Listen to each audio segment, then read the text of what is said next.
Hoje eu queria falar com vocês sobre vai ter que passar.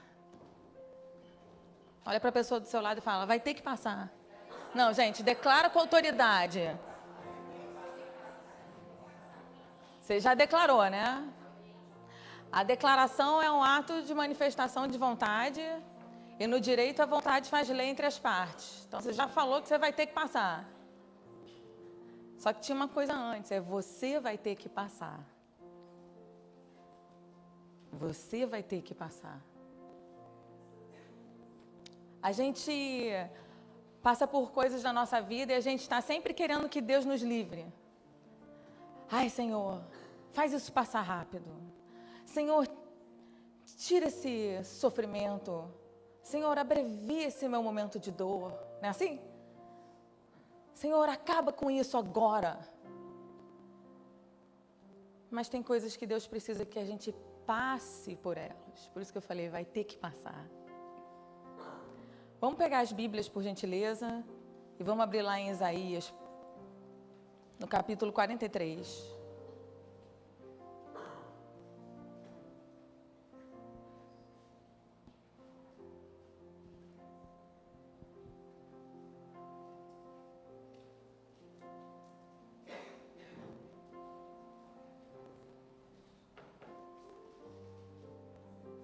É forte porque a gente vive situações o tempo todo e é nessas situações que Deus trabalha nas nossas vidas, mas a gente não quer passar por elas.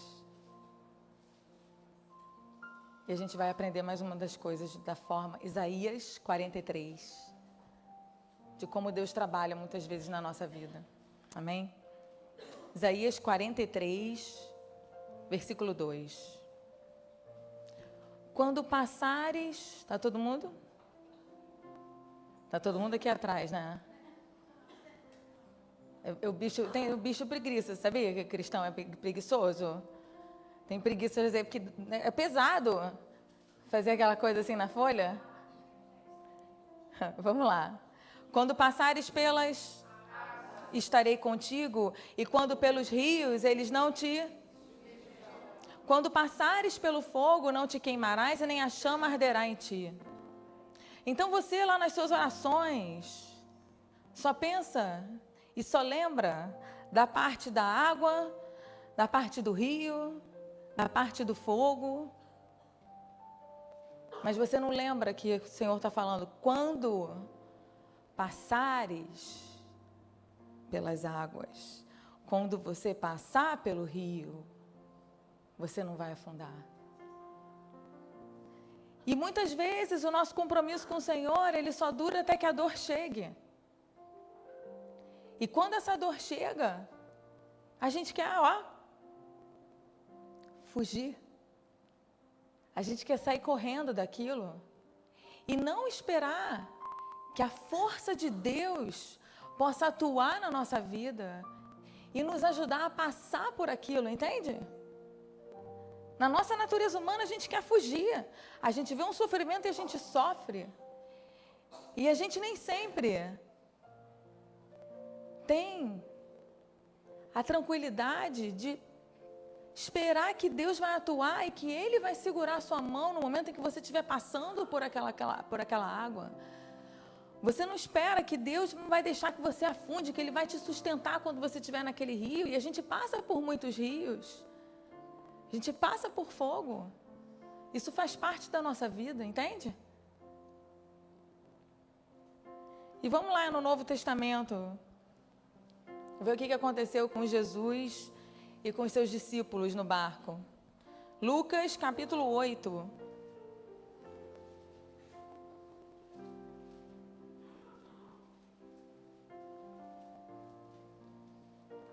Versículo 22 ao 25.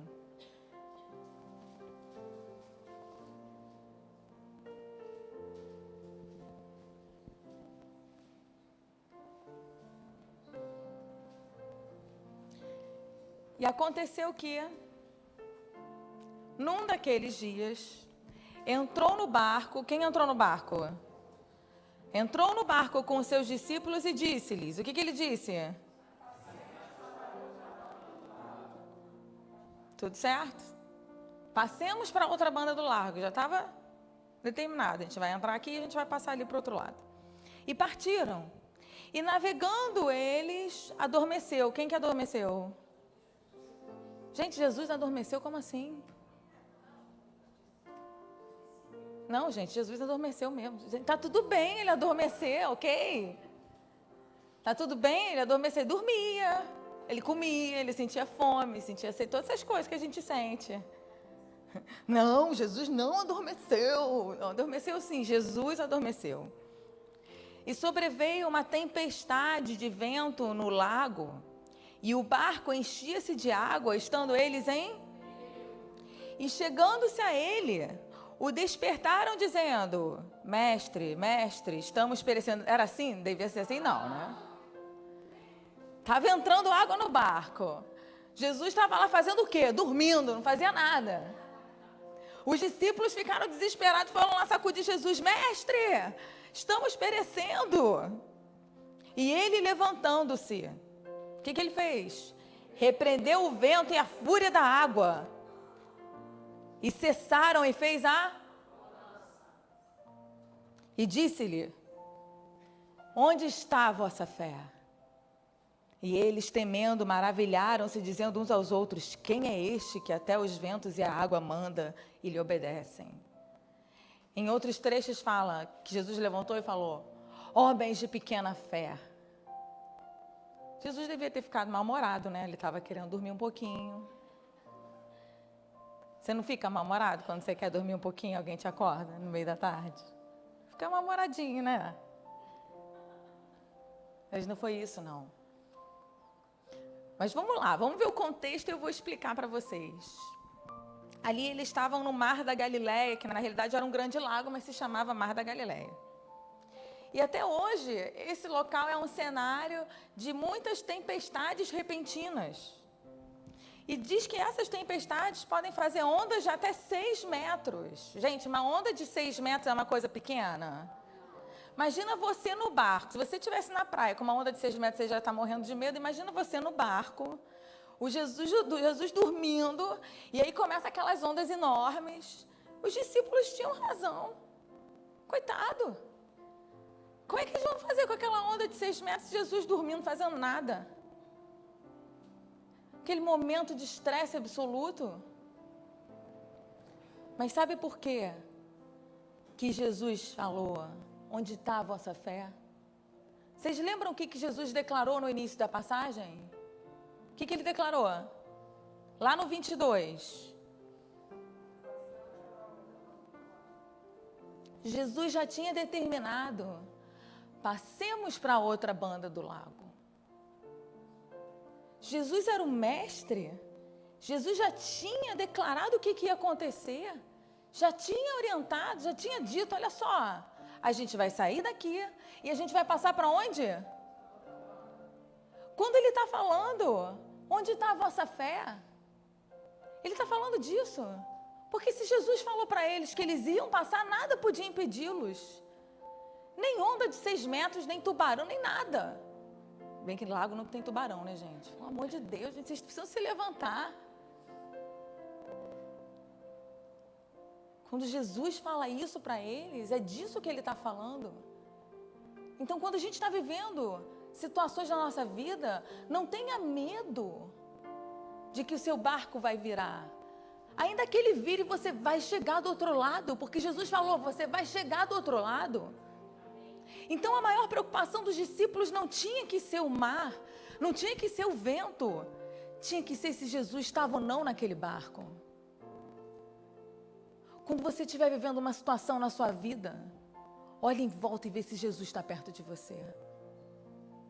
Se Jesus estiver perto de você, pode acontecer o que for, que você vai chegar do outro lado. Você vai chegar no lugar que Jesus determinou que você chegasse. Ainda que seja difícil, você vai passar por isso. A nossa vida tem águas tranquilas, tem momentos de tranquilidade, sim, tem. Mas também tem momentos de dificuldade. Tem momentos em que a gente vive tempestades. E não dá para toda hora, porque O olhar para o mar aqui, o olhar para a onda, significa a gente olhar para as circunstâncias. Significa a gente olhar aquele problema e achar que aquilo é maior do que o nosso Deus. E não é. E nem nunca será. Então, algo que a gente precisa fazer é não fugir. Porque uma tendência que a gente tem quando Deus mais quer nos usar é fugir. E sabe o que acontece?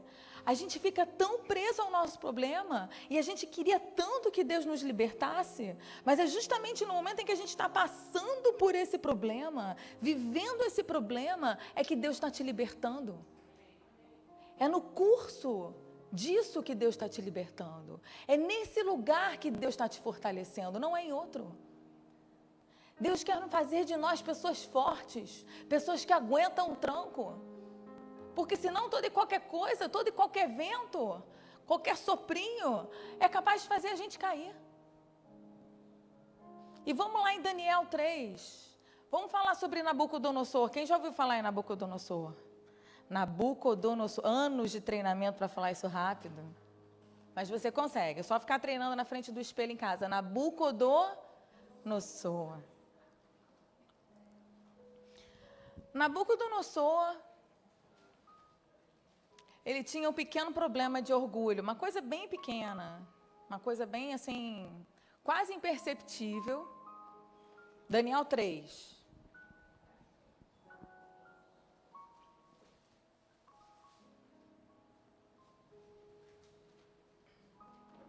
E ele tinha feito uma estátua dele mesmo.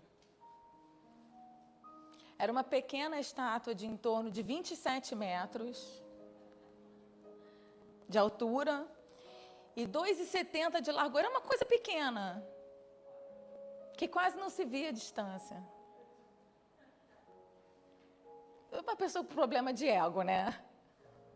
E na época, tinha-se esse costume, né? Que quando havia uma estátua, você deveria ir lá e cultuar aquilo. Era uma cultura babilônica.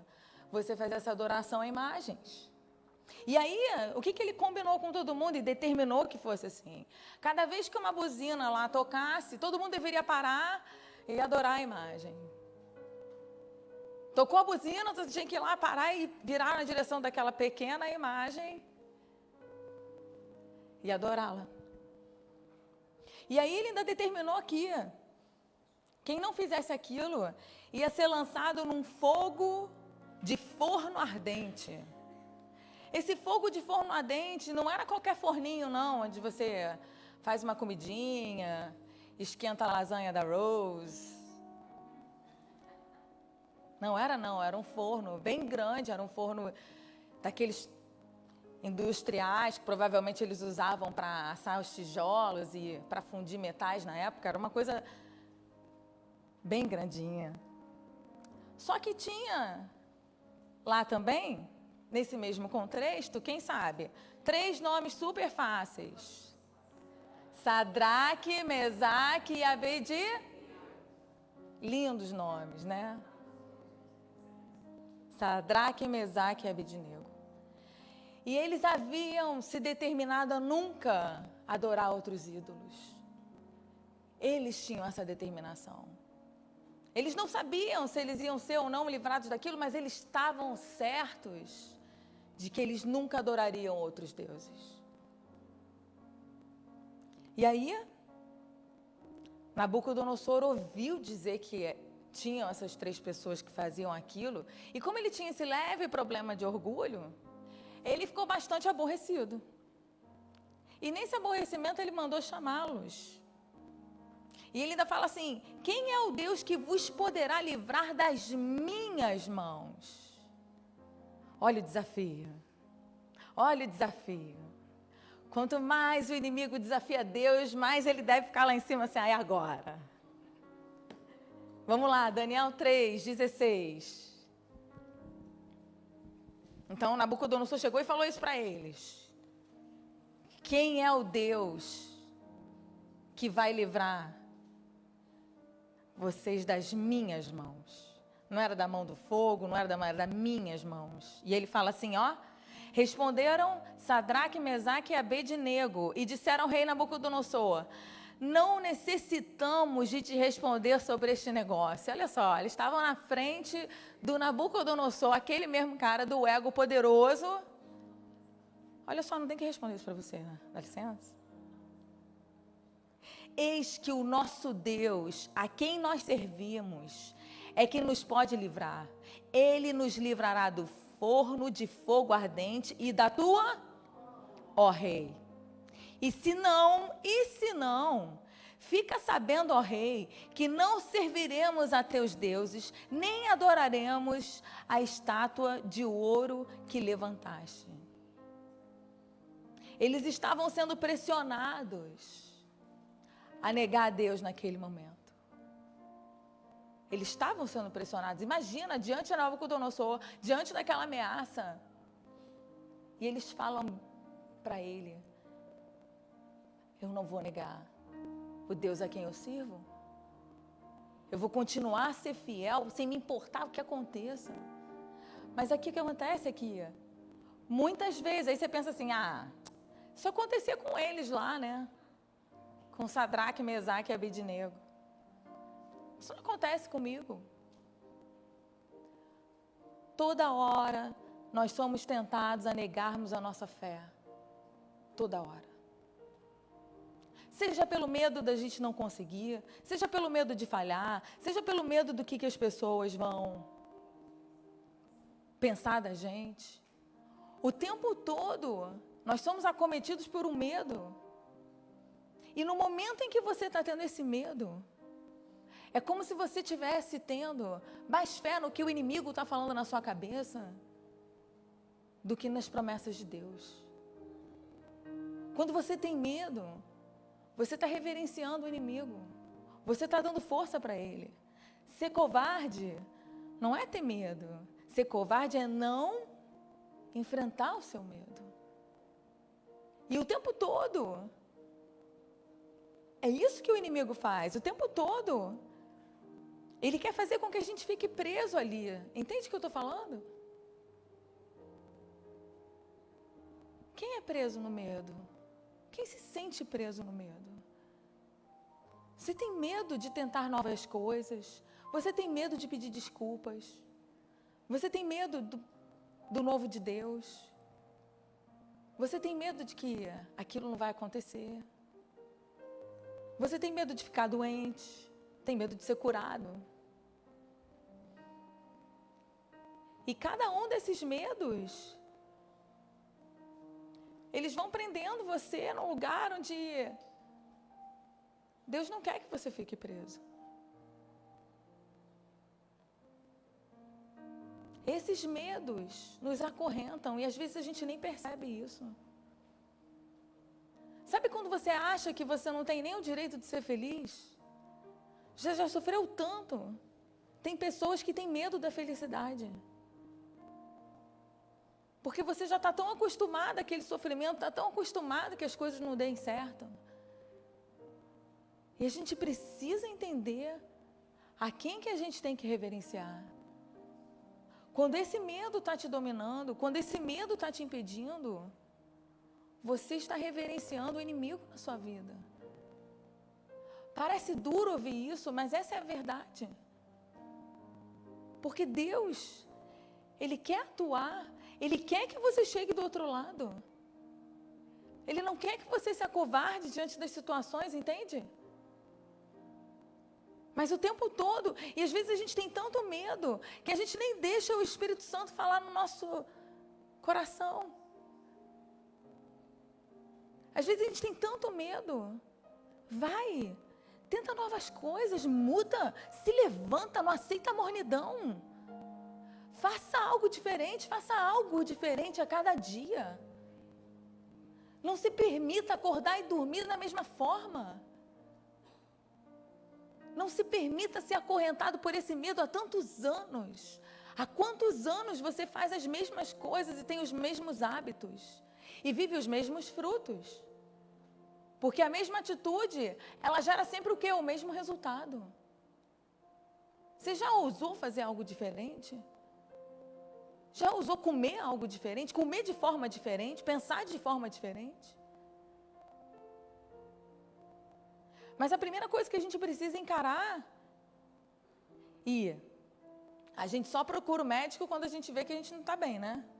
A não ser aqueles precavidos.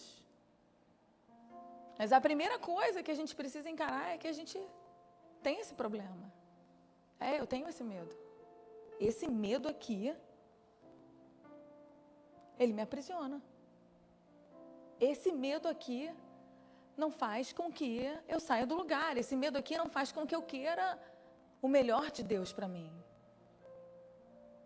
Esse medo não permite que o Espírito Santo trabalhe na minha vida. E vamos lá.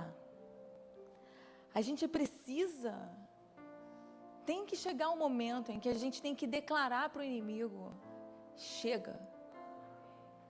Eu não vou mais permitir que você continue me aprisionando.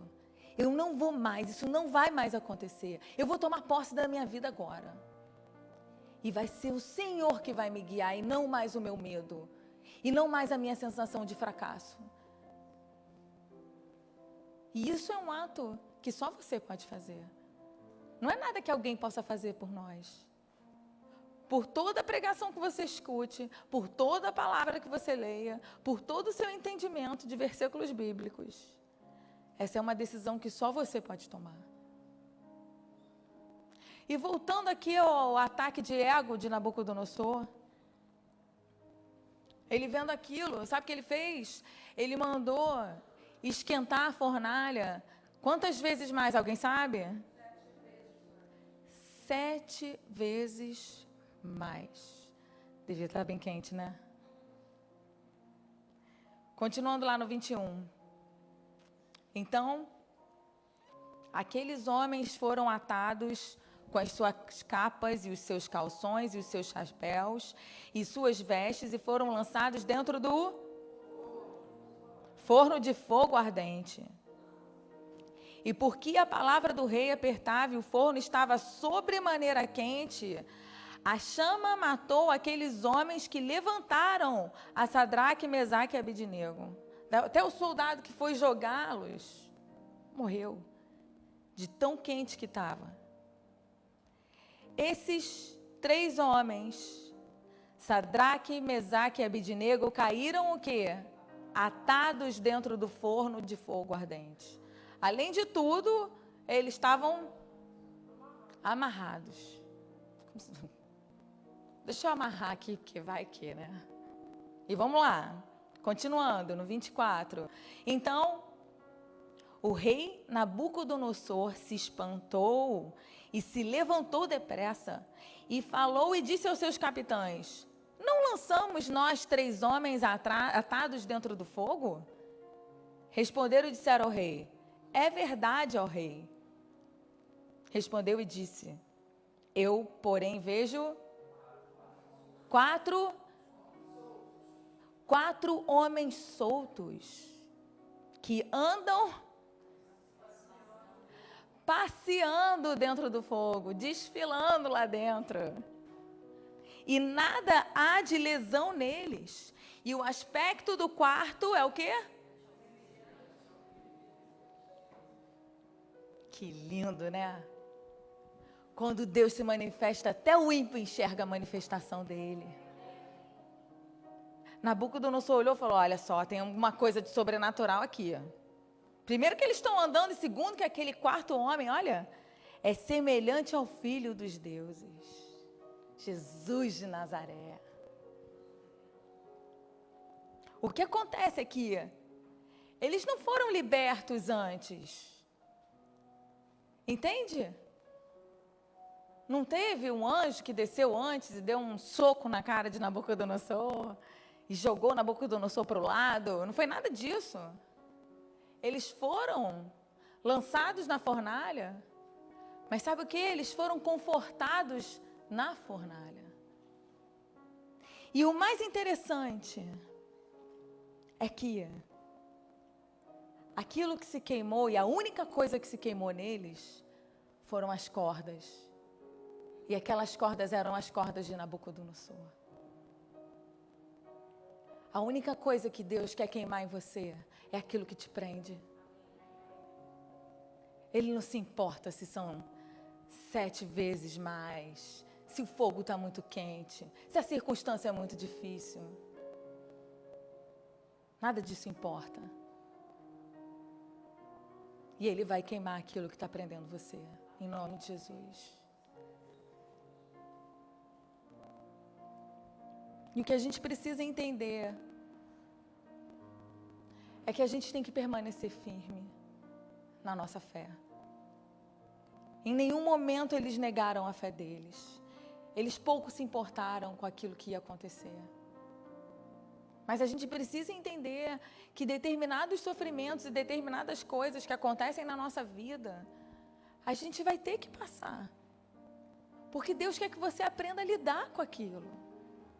E o fato dele não abreviar aquilo, dele não te livrar daquilo no momento em que você acha que você deveria ser liberto, não quer dizer que ele não está atuando. Ele está atuando na sua vida. Então, a gente precisa entender que fugir não é, nunca será uma opção. Se você está fugindo, ou do seu chamado, ou daquilo que Deus está trabalhando em você, ora por coragem. Deus falou para Josué, ser forte e corajoso. Vai, continua andando. Josué, quando foi entrar na terra prometida, e era a terra prometida, ele precisava atravessar o Rio Jordão. E conta lá que o Rio Jordão estava em época de cheia. E quando esse rio estava em época de cheia, as suas correntezas eram muito fortes. Então não era uma circunstância fácil. Mas não antes que os sacerdotes tocassem a beira da água com seus pés. Não foi antes que a água se secou. Não foi antes que aquilo ali abriu para que eles passassem. Foi só no momento em que eles continuaram andando. E Deus falou para ele, ser forte e corajoso. Que você possa ser forte e corajoso. Que você possa continuar andando. Porque a vida nem sempre é fácil. Às vezes a gente acha que a vida, que você é cristão, tudo vai virar um mar de rosas, né? Vira mar de rosa, mas rosa também tem espinho. Mas a certeza que a gente tem é que o nosso barco sacode. O nosso barco bate de um lado, entra água, sai água. Mas não vai virar, não. Não vai virar porque Jesus está lá. Jesus está lá te orientando. Jesus está lá determinando que você vá até o outro lado. Amém? Essa é a mensagem de hoje. Jesus, Pai, eu quero orar, Senhor, por cada um que está aqui, Jesus. Por cada um que com essa atitude, que declara para o plano espiritual o desejo deles, Senhor. O desejo, Jesus, de que você entre nos corações, Senhor.